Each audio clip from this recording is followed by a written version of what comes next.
कविवर्य बोल्लींच्या कविता नाटकांना मिळाला उजाळा। कवी लक्ष्मीनारायण बोल्ली यांच्या जयंतीनिमित्त झालेल्या कार्यक्रमात सहभागी मान्यवर मंडळी। सोलापूर स्वर्गीय कविवर्य डॉक्टर लक्ष्मीनारायण बोल्ली यांच्या जयंतीनिमित्त काव्य संमेलन झाले।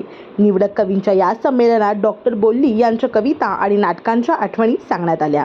तेलुगू भाषा अभिवृद्धी सार्वजनिक ग्रंथालयाने त्यांचे आयोजन केले होते।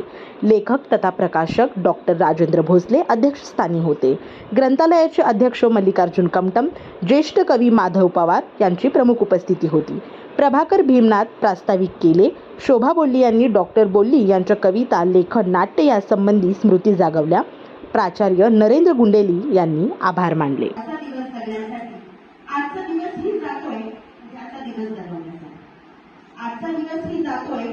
दिवस जगवण्यासाठी आपण कधी जगू शकतो।